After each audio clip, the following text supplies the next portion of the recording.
Salut, coucou tout le monde. Aujourd'hui on se retrouve dans une nouvelle vidéo et comme vous l'avez vu dans le titre, il va s'agir du book haul du mois d'octobre. Il faut savoir qu'au mois d'octobre je suis allée en salon, en événement littéraire, le salon de Grimoire à Langeais. Je vous mets la vidéo dans le petit i juste ici. En fonction de quand vous regardez cette vidéo, vous aurez ou pas la vidéo dans le petit i parce qu'elle sort après du coup ce book haul. Et techniquement seulement 5 livres rejoignent ma pile à lire que j'ai acheté moi-même avec mon argent et tout, mais c'est sans compter sur les services de presse de la part de Hachette, de Collection R. Du coup il y a 7 livres qui rejoignent ma pile à lire, même pas 8.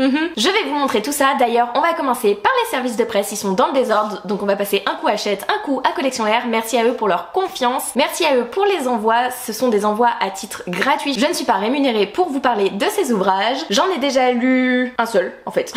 J'allais dire plusieurs mais non, un seul. Allez, on va commencer sans plus tarder, sinon la vidéo risque d'être longue. Premier livre que je vous présente, c'est un service de presse de la part d'Hachette que j'ai déjà lu. Il s'agit d'un petit roman graphique, c'est Brielle et Beer, il était une fois de Salomé Doku, donc publié chez Hachette roman graphique. Je vous le recommande si vous êtes amoureux, amoureuse des histoires d'amour, des histoires de contes de fées, vraiment c'était vachement chouette. On va suivre Brielle ici présente, qui travaille dans une librairie et qui est amoureuse de l'amour, des contes de fées, des histoires d'amour, etc.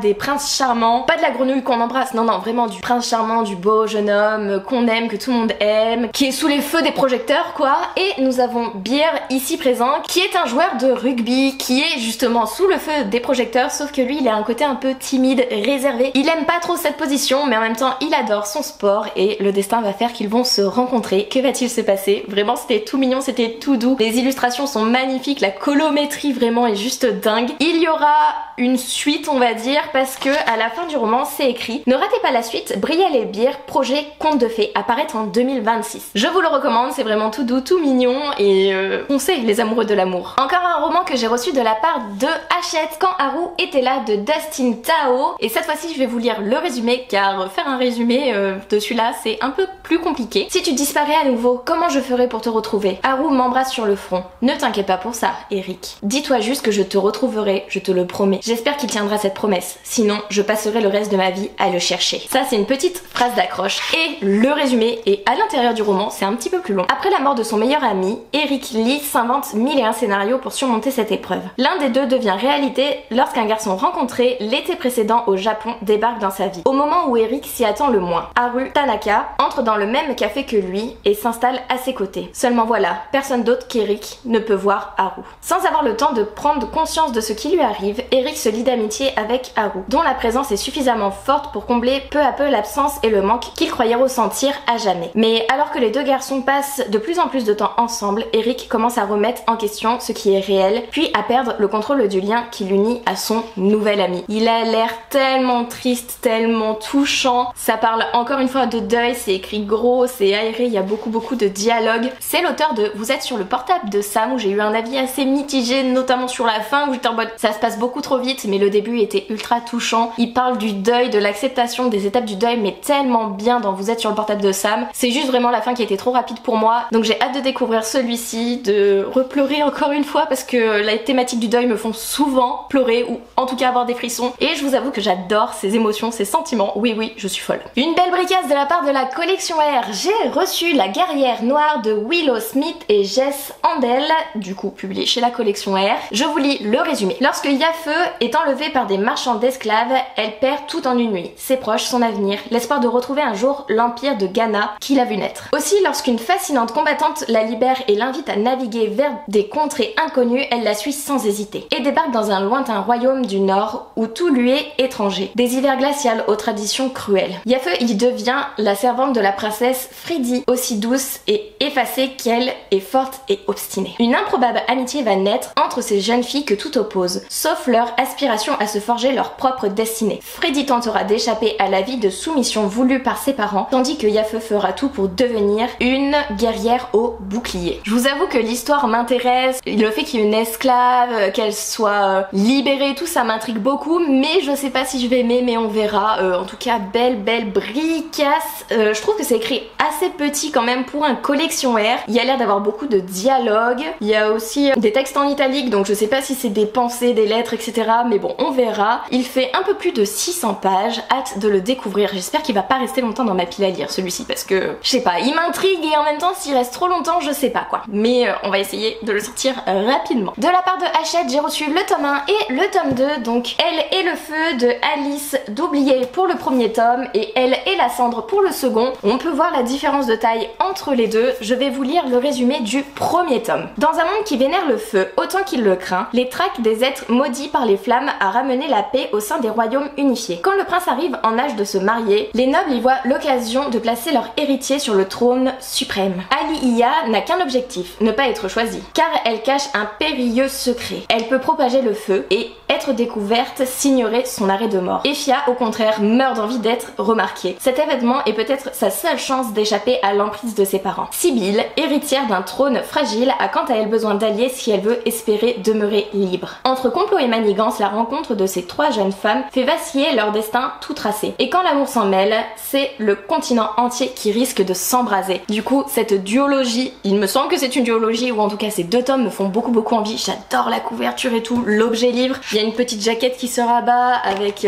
une petite carte juste ici. Vraiment, j'adore. Je suis fan. Il y a des petits détails sur chaque page et tout. Au niveau de l'entête de chapitre également. Vraiment, eux, ces deux-là m'intriguent de dingue. Je pense qu'ils vont passer en priorité sur les autres livres que j'avais en tête et envie de lire pour le mois de novembre. Encore une fois, de la part de Hachette, j'ai reçu un roman graphique. J'ai reçu Les Lumières du Grand Nord, le premier tome, La Vallée des Trolls. C'est écrit par Malin Falch. Une nuit, Sonia reçoit la visite d'un étrange garçon qui lui semble mystérieusement familier. Il explique venir d'un royaume magique et propose à Sonia de l'y accompagner. Ensemble, ils franchissent un portail enchanté, voyagent dans une aurore boréale et atterrissent dans un monde fantastique peuplé de créatures merveilleuses. Sonia n'est pas au bout de ses surprises. Pour elle, l'aventure ne fait que commencer. Je vous avoue qu'il m'intrigue beaucoup, par contre il a l'air beaucoup plus sombre que le premier roman graphique que je vous ai présenté au début de vidéo. Je sais pas, je pense que c'est à cause des encadrés noirs et tout, à voir s'il est vraiment sombre ou si c'est juste la mise en page qui fait qu'il est sombre ou pas. En tout cas, j'ai hâte de le découvrir et ça fait toujours du bien d'avoir des petits romans graphiques et de découvrir des petits romans graphiques. De la part de la collection R, j'ai reçu Supernova, le tome 2 de Axel Ménéglier, l'artefact du Zodiaque. Du coup,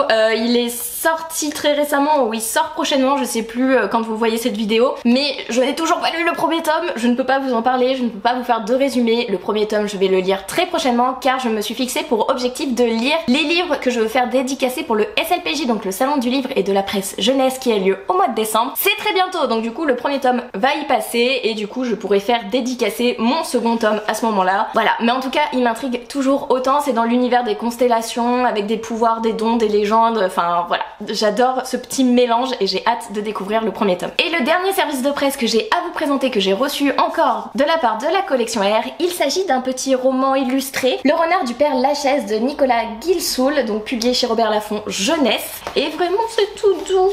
J'ai trop hâte de le découvrir, il va se dévorer. J'adore les couleurs, j'adore les traits des dessins et tout, j'ai hâte de découvrir l'histoire. Benjamin a fait le pari de passer la nuit tout seul dans le cimetière du père Lachaise. Tout seul? Vraiment? Dans les hautes herbes, ça grince, ça siffle, ça griffe et ça murmure. D'abord effrayé, Benjamin va rapidement découvrir, au détour des tombes envahies par la végétation, une vie inattendue et d'adorables habitants. Donc je pense que ce petit renard va rencontrer d'autres animaux et j'ai trop hâte. Ou c'est un petit enfant plutôt, regardez, il y a un petit enfant qui va découvrir un renard, c'est écrit quand même, et d'autres animaux vu des illustrations, mais c'est beau, les dessins vraiment sont beaux. Je vous montre encore une fois une illustration et je sais pas, j'adore. Du coup on passe aux 5 romans que j'ai achetés. Tout d'abord les romans que j'ai achetés hors salon. J'étais obligée d'acheter cette sortie, j'ai même attendu quelques semaines, il me semble 2 ou 3 semaines après sa sortie pour me le procurer. Tadadam, j'ai acheté Agence Perdido, le premier tome, Les Derniers Retrouveurs de Victor Dixon, publié chez Bayard. Je vais pas vous lire le résumé, juste la petite phrase d'accroche. Chaque jour, des objets et des gens disparaissent. Vous les pensez perdus? Ils ont été volés par des créatures venues d'un autre monde pour arracher des morceaux d'une autre, les croque-mitaines. J'ai hâte de savoir, de découvrir l'histoire. C'est du Victor Dixon, je sais que je vais aimer, j'adore l'objet livre, il est magnifique, je trouve. Ça a l'air d'être un livre un peu de saison, vraiment, genre un peu pour Halloween, automne, un peu sombre.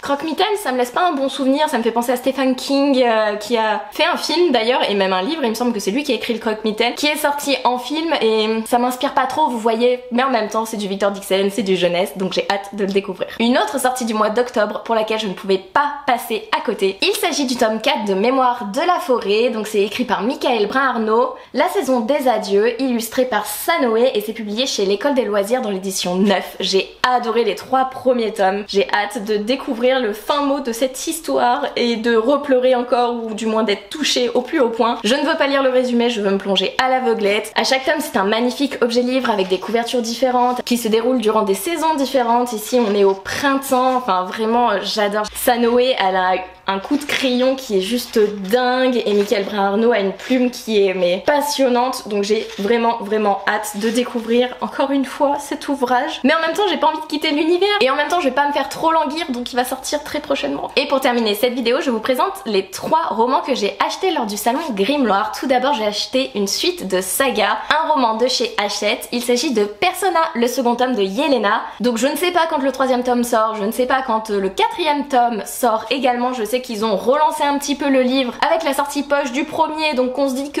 peut-être il y aura le 3e tome à un moment donné, j'espère, on croise les doigts. En tout cas si vous ne connaissez pas cette histoire, on va suivre des protagonistes qui ont des dons particuliers, qui ont été touchés par le soleil si je dis pas de bêtises, ou la lumière du moins, sauf que c'est un petit peu les parias de la société. Ils vont être mis dans un orphelinat, ils ont été forcés d'abandonner leur famille et tout et ils vont être enfermés dans un orphelinat parce que du coup c'est des parias, sauf que les riches ils en profitent bien de ces parias avec leurs dons. Ils les louent, ils les payent, ils payent la dame qui gère l'orphelinat pour profiter de leurs dons, alors que dans la vraie vie quand ils les croisent ils les ignorent, ils ont honte d'eux et tout. Vous voyez les thématiques qui peuvent être abordées dans cette histoire? C'est juste dingue la différence, les pouvoirs, les dons. Il y en a un qui a un don particulier qui n'a pas de genre, qui n'a pas d'identité propre et vraiment c'est très intriguant, c'est très bien expliqué, raconté, on s'attache à lui. Même si au début j'étais assez perturbée les 100-150 premières pages du premier tome, après j'ai adoré l'histoire, j'ai adoré les personnages et tout, les dénouements, et la fin du premier tome m'a laissé sur ma faim justement. D'ailleurs il va sortir rapidement avant que j'oublie tous les petits détails. J'ai également acheté celui-ci lors du salon de Grimloire, donc c'est La couronne d'aubépine de Chloé Blackwood, publié chez Corrigan dans la version magnifique, vraiment. Je ne savais pas que cette autrice était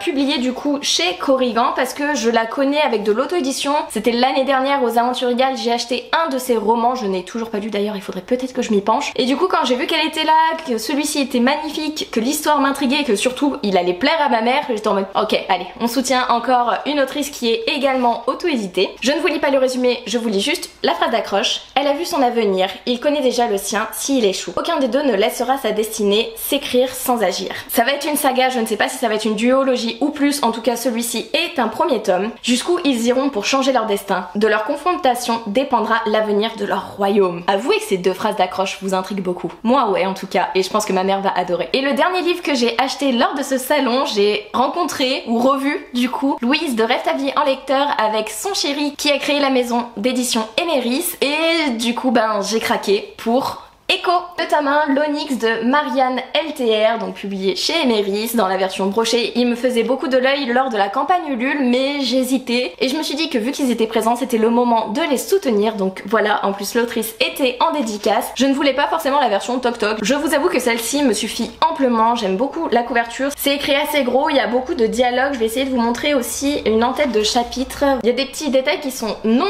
négligeables et surtout on avait un marque-page offert lors de l'achat du livre et tout, donc voilà. Je suis contente de soutenir une nouvelle maison d'édition, une petite maison d'édition pour l'instant, qui j'espère va se développer, qui a des beaux projets quand on en a parlé et voilà. Hâte de découvrir le 2e roman qui paraît chez Emeris. Voilà, j'espère que cette vidéo vous aura plu. Vous avez vu que beaucoup de livres ont rejoint ma pile à lire. Il y en a du coup 13 qui rejoignent ma pile à lire, sachant que au mois d'octobre, à l'heure où je tourne cette vidéo, j'ai lu 14 livres. Donc techniquement, il y en a un seul qui a rejoint ma pile à lire, mais bon, je la descends pas, vous voyez. Je fais tous les efforts possibles et inimaginables pour lire un maximum, dégommer cette pile à lire, mais il y a toujours des petits livres qui apparaissent, j'ai toujours besoin de craquer, surtout que le moral il est un petit peu bagdane en ce moment. Bref, c'est pas le sujet de la vidéo, mais je vous avoue que d'acheter du livre, de recevoir du livre et de lire des livres, ça fait vraiment du bien au moral. N'hésitez pas à me dire s'il y a des titres qui vous intéressent, s'il y en a qui vous intéressent pas du tout, vous êtes un peu sceptique, vous pensez que ça va pas passer, ou que je vous ai fait craquer, que vous les avez ajoutés à votre wishlist, ou même que vous allez les acheter. Dites-moi tout ça en commentaire. N'hésitez N'hésitez pas à liker, commenter et à vous abonner si vous le souhaitez. Merci beaucoup d'être de plus en plus nombreux par ici. En fin d'année, je vous fais des concours promis. J'ai des petits lots qui attendent, mais je prends pas le temps de faire les concours, de vous les envoyer, etc. Je n'ai pas le temps en ce moment, mais je vais faire ça pour la période des fêtes de fin d'année. En tout cas, merci à vous pour votre soutien. J'espère que la chaîne va continuer de se développer et que mes vidéos vous plaisent toujours autant. N'hésitez pas à me dire s'il y en a que vous aimez pas, s'il y en a que vous voulez voir et tout. Les commentaires vous sont ouverts, je suis ouverte à l'échange, au partage, etc.